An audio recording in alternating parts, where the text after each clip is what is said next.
एक दफा का जिक्र है कि एक खूबसूरत रियासत में एक हसीन शहजादी रहती थी जिसका नाम कोमल था। शहजादी की मां का इंतकाल हो चुका था और इसके वालिद ने दूसरी शादी कर ली थी। इसकी सौतेली मां रुखसाना बहुत ही खुदगर्ज और चालाक औरत थी। रुखसाना हमेशा शहजादी से जलती और उसे तकलीफ पहुंचाने की कोशिश करती थी। शहजादी के पास एक कीमती और खूबसूरत हार था जो इसे उसकी मां ने विरासत में दिया था। शहजादी इस हार को बहुत अजीज रखती थी और हमेशा अपने कमरे में संभाल कर रखती थी। एक दिन जब शहजादी ने हार पहनने के लिए अपने कमरे में जाकर डब्बा खोला तो हार गायब था। शहजादी बहुत परेशान हो गई और फौरन अपने वालिद बादशाह को बताया। बादशाह ने फौरी तौर पर तफ्तीश करने का हुक्म दिया। रुखसाना ने मौका का फायदा उठाया और शहजादी के वफादार खादिम गलो पर इल्जाम लगा दिया कि वो हार गलो ने चोरी किया है।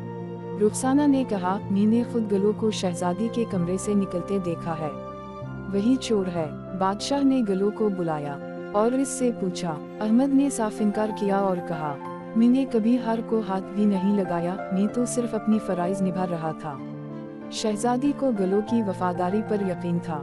उसने अपने वालिद से कहा, वालिद मोहतरम, अहमद बेकसूर है। मैं यकीन करती हूँ कि हार को किसी ने जानबूझकर गायब किया है।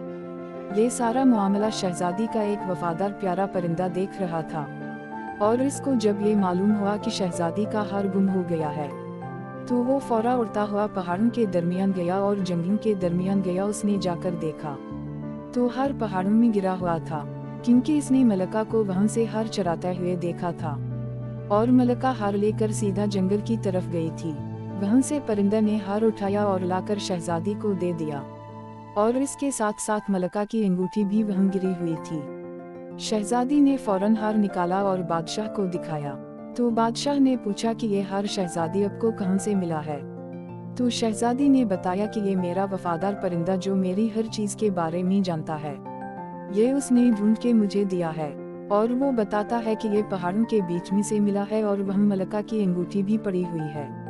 फिर वो बादशाह ने अपने खास खिदमतगार को हुक्म दिया और साथ शहजादी गई और जाकर देखा तो अंगूठी पहाड़ों के दरमियान गिरी हुई थी और वो अंगूठी लाकर बादशाह को दी और इस तरह मालूम हो गया कि ये चोरी रुखसाना ने की है। बादशाह ने जब ये देखा तो रुखसाना के झूठ का पर्दाफाश हो गया। बादशाह ने रुखसाना को सख्त सजा दी और उसे महल से निकाल दिया। गलो की बेगुनाही साबित होने पर शहजादी ने उसे इनाम दिया और शुक्रिया अदा किया। शहजादी ने अपने वालिद से कहा, हमें हमेशा इंसाफ और सच्चाई का साथ देना चाहिए, चाहे हालात कैसे भी हों। इस तरह गलो सारी उम्र बादशाह और शहजादी की खिदमत करता रहा।